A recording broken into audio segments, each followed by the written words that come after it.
जय श्री हरि विष्णु भक्तों, आप सभी का एक बार फिर से स्वागत है इस पावन वैशाख मास की दिव्य कथा में।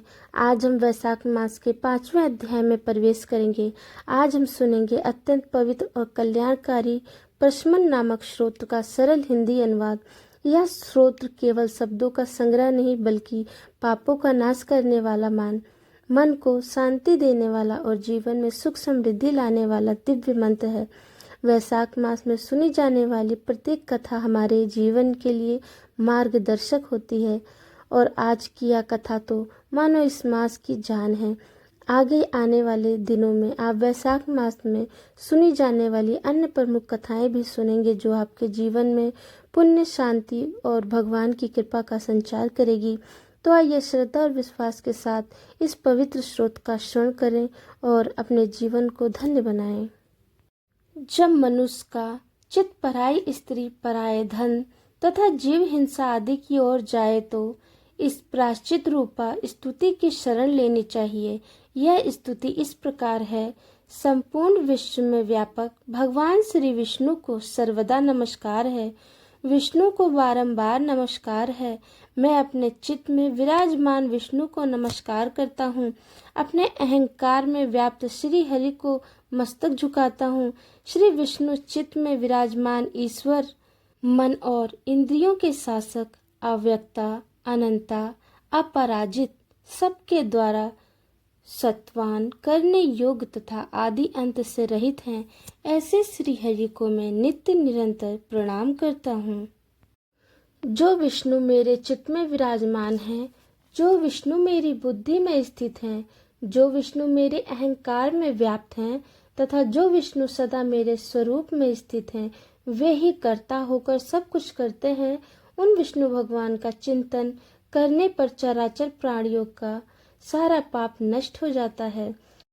जो ध्यान करने और स्वप्न में दिख जाने पर भी पापियों के पाप हर लेते हैं तथा चरणों में पड़े हुए शरणागत भक्त जिन्हें अत्यंत प्रिय हैं, उन वामन रूपी भगवान श्री विष्णु को नमस्कार करता हूँ। जो अजन्मा, अक्षर और अविनाशी तथा इस अवलंब शून्य संसार में हाथ का सहारा देने वाले स्रोतों द्वारा जिनकी स्तुति की जाती है, उन सनातन श्री विष्णु को मैं प्रणाम करता हूँ। हे सर्वेश्वर, हे ईश्वर, हे व्यापक परमात्मा, हे अधोधज, हे इंद्रियों का शासन करने वाले अंतर्यामी ऋषिकेश आपको बारंबार नमस्कार करता है। हे नरसिंह, हे अनंता, हे गोविंद, हे भूत भवन, हे केशव, हे जनार्दन, मेरे दुर्वचन, दुष्कर्म, दूषित तन को शीघ्र नष्ट कीजिए। महाभयो, मेरी प्रार्थना सुनिए।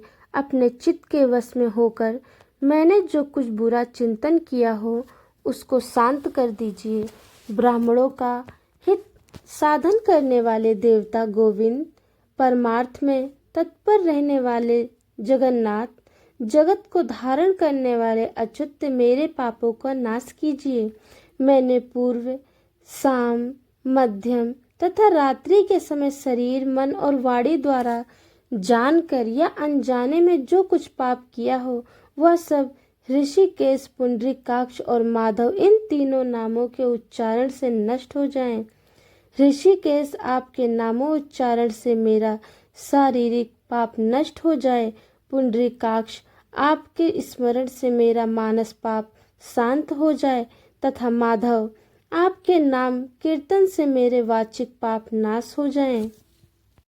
मैंने खाते पीते, खड़े होते, सोते जागते तथा ठहरते समय मन, वाणी, शरीर से स्वार्थ या धन के लिए जो कुत्सित योनियों और नरकों की प्राप्ति करने वाला महान या थोड़ा सा पाप किया है, वह सब भगवान वासुदेव का नामों उच्चारण करने से नष्ट हो जाए।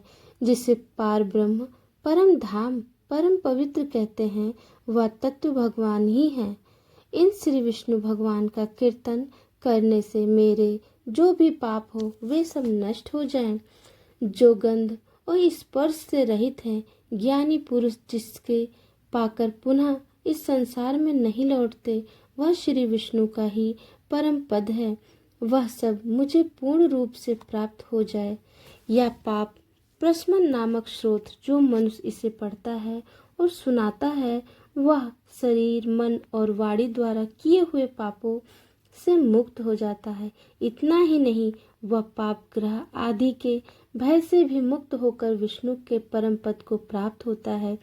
यह स्रोत सब पापों का नाशक तथा पाप राशि का प्रायश्चित है। इसीलिए श्रेष्ठ मनुष्य को पूर्ण प्रयत्न करके इस स्रोत का पाठ करना चाहिए।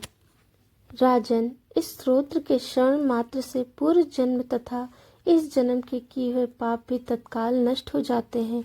यह स्तोत्र पाप रूपी वृक्ष के लिए कुठार और पापमय ईंधन के लिए दावानल है। पाप राशि रूपी अंधकार समूह का नाश करने के लिए यह स्रोत सूर्य के समान है। मैंने संपूर्ण जगत पर अनुग्रह करने के लिए इसे तुम्हारे सामने प्रकाशित किया है। इसके पुण्यमय महात्म का वर्णन करने में स्वयं श्री हरि भी सामर्थ्य नहीं है। भक्तों, वैशाख मास का पावन समय चल रहा है। यह वह महीना है जिसमें भगवान की भक्ति और कथा सुनने से घर में सुख, शांति और अन्न धन की वृद्धि होती है। आज मैं आपको सुनाने जा रही हूँ बरकत देवता की वह चमत्कारी कथा, जिससे सुनने और करने से घर में कभी अन्न की कमी नहीं होती और हर कार्य में बरकत बनी रहती है। कहा जाता है कि उसके घर में सुख समृद्धि का वास होता है। तो आइए पूरे ध्यान और श्रद्धा के साथ इस पावन कथा को सुनते हैं। रत्नावती का जीवन और उसकी भक्ति बहुत समय पहले की बात है। एक छोटे से गांव में रत्नावती नाम की एक स्त्री रहती थी। वह बहुत ही सरल स्वभाव की, धर्मपरायण और भगवान की सच्ची भक्त थी। रत्नावती हर सुबह जल्दी उठती, स्नान करके भगवान की पूजा करती और अपने परिवार की सेवा में लग जाती। उसके घर में पहले बहुत सुख समृद्धि थी, अन्न धन की कोई कमी नहीं थी और घर में हमेशा खुशहाली का वातावरण रहता था। लेकिन एक दिन ऐसा आया जब उसकी एक छोटी सी भूल ने उसके जीवन की दिशा बदल दी। एक दिन रत्नावती ने जल्दी जल्दी में भोजन बनाते समय अन्न का अनादर किया। उसने कुछ चावल और रोटी के टुकड़े इधर उधर गिरा दिए और बिना ध्यान दिए उन्हें ऐसे ही छोड़ दिया। यह देखकर बरकत देवता उससे रुष्ट हो गए, क्योंकि अन्न को भगवान का रूप माना जाता है और उसका अनादर करना बहुत बड़ा दोष माना जाता है। धीरे धीरे उसके घर की स्थिति बदलने लगी। पहले जहाँ घर में अन्न की भरमार थी, वहीं अब कमी होने लगी। रत्नावती जितना भी भोजन बनाती वह कम पड़ जाता। परिवार के सदस्य अक्सर भूखे रह जाते और घर में चिंता और परेशानी का माहौल बन गया। कठिनाइयाँ और चिंता समय बीतता गया, लेकिन रत्नावती की परेशानियाँ कम नहीं हुई। घर का खर्चा बढ़ता गया और आमदनी घटती गई। वह दिन रात यही सोचती रहती कि आखिर ऐसा क्यों हुआ जिससे उसके घर में बरकत खत्म हो गई। एक दिन वह बहुत दुखी होकर अपनी सास के पास गई और बोली, माँ जी, पहले हमारे घर में सब कुछ ठीक था, लेकिन अब हर काम में रुकावट आ रही है। मैं जितना भी भोजन बनाती हूँ वह कम पड़ जाता है। कृपया मुझे बताइए कि इसका क्या कारण है। सास ने उसकी बात ध्यान से सुनी और कुछ देर सोचकर बोली, बेटी, यह सब बरकत देवता के रुष्ट होने का परिणाम है। तुमसे अनजाने में अन्न का अनादर हो गया है, इसीलिए घर की बरकत समाप्त हो गई है। फिर सास ने उसे उपाय बताते हुए कहा, अगर तुम पूरे श्रद्धा और विश्वास के साथ 7 दिनों तक बरकत देवता की कथा सुनोगी और व्रत करोगी तो भगवान अवश्य प्रसन्न होंगे और तुम्हारे घर की बरकत वापस आ जाएगी। रत्नावती ने तुरंत अपनी गलती स्वीकार की और सास के बताए मार्ग पर चलने का निर्णय किया। 7 दिनों का व्रत और कथा। अगले दिन रत्नावती ने पूरे नियम और श्रद्धा के साथ बरकत देवता का व्रत शुरू किया। वह हर दिन सुबह जल्दी उठती, स्नान करती, स्वच्छ वस्त्र पहनकर भगवान के सामने बैठती। हाथ में जल और चावल के दाने लेकर वह श्रद्धा से कथा सुनती और भगवान का ध्यान करती। 7 दिनों तक उसने पूरे नियम और भक्ति के साथ यह व्रत और कथा जारी रखी। उसके मन में अब विश्वास और आस जागने लगी थी कि भगवान उसकी प्रार्थना जरूर सुनेंगे। 7वें दिन व्रत का उद्यापन करने के लिए रत्नावती अपनी सास के साथ विष्णु मंदिर गई। वहां उसने श्रद्धा से भगवान के चरणों में नारियल, मिश्री, मेवा 101 रुपये दक्षिणा अर्पित किए। फिर उसने हाथ जोड़कर भगवान से प्रार्थना की, हे प्रभु, मुझसे जो भी गलती हुई है उसके लिए मुझे क्षमा करें। मेरे घर की बरकत वापस लौटा दें और मेरे परिवार को सुख शांति प्रदान करें। उद्यापन के बाद जब रत्नावती अपने घर लौटी तो उसने भगवान की परीक्षा लेने के लिए एक छोटा सा प्रयोग किया। उसने पहले से भी आधा भोजन बनाया, लेकिन जैसे ही परिवार के लोग खाने बैठे एक अद्भुत चमत्कार हुआ। वह थोड़ा सा भोजन इतना बढ़ गया कि पूरे परिवार ने पेट भरकर खाना खाया और फिर भी बर्तन भरे रह गए। यह देखकर रत्नावती की आंखों में आंसू आ गए। उसे विश्वास हो गया कि बरकत देवता उसकी भक्ति से प्रसन्न हो गए हैं। उस दिन उसके घर में फिर से सुख समृद्धि लौट आई।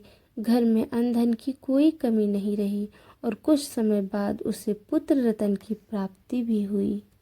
भक्तों, इस कथा से हमें यह शिक्षा मिलती है कि कभी भी अन्न का अनादर नहीं करना चाहिए। भगवान की भक्ति और विश्वास से हर समस्या का समाधान संभव है। श्रद्धा और नियम के साथ व्रत और कथा करने से घर में सुख शांति और बरकत बनी रहती है। भक्तों, अगर आप भी अपने घर में सुख शांति और अन्न धन की बरकत चाहते हैं तो श्रद्धा और विश्वास के साथ बरकत देवता की यह पावन कथा अवश्य सुने। कथा कैसी लगी हमें कमेंट में ज़रूर बताएं और ऐसे ही धार्मिक कथाएं सुनने के लिए लाइक, शेयर और सब्सक्राइब करना न भूलें। जय श्री हरि विष्णु। बहुत बहुत धन्यवाद आप लोगों का।